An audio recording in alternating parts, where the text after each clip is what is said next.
My own mother abandoned me at the airport when I was just 15, all to enjoy a luxurious vacation with her new husband and his kids. You can figure it out. She shrugged, I did, by calling my estranged father, who arrived in a private jet.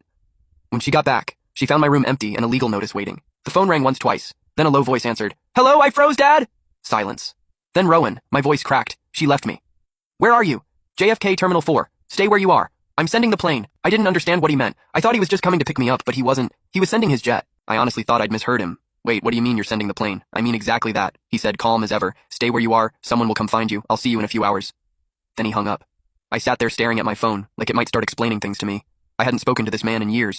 I hadn't seen his face since elementary school, and now he was sending a damn jet. It didn't feel real, nothing did. My mother had just walked off like I was an extra in her life she forgot to write a scene for, and now my estranged father was swooping in like some kind of movie character. Maybe I was dreaming, maybe I was losing it. But about 45 minutes later, a tall man in a charcoal suit approached me with a clipboard and a kind but stiff expression, Mr. Mark X. I blinked. Yeah, I'm Steven from Mr. Bryce Mark's office. We're ready for you. I must have looked like an a-hole just staring at him. You'll be flying out of the private terminal. We have a car waiting outside. I grabbed my suitcase and followed him through the crowds. Like I was in a daze. People rushed past us with boarding passes and carry-ons, but I was floating in some surreal bubble like none of it was really happening. The car they brought was black, spotless, and the kind of vehicle that smelled like money. I sat in the back, still clutching my phone like a lifeline, while we drove to another side of JFK I didn't even know existed. Private terminal gated access, uniformed staff greeting me by name. And then, there it was. A sleek Gulfstream G650, just sitting there on the tarmac, like it belonged in a magazine. Jesus Christ, I muttered. Steven just gave a small smile. Welcome back to the family. I didn't know what that meant.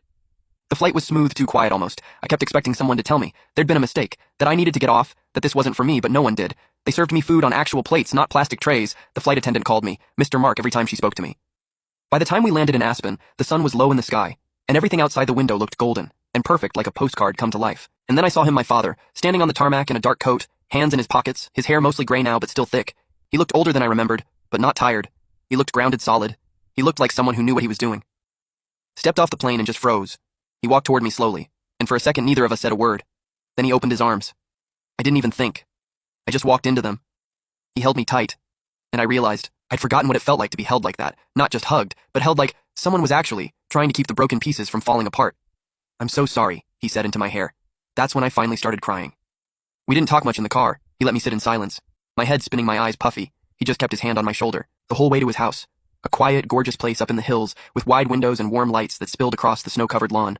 When we got inside, a woman came out of the kitchen, wiping her hands on a dish towel.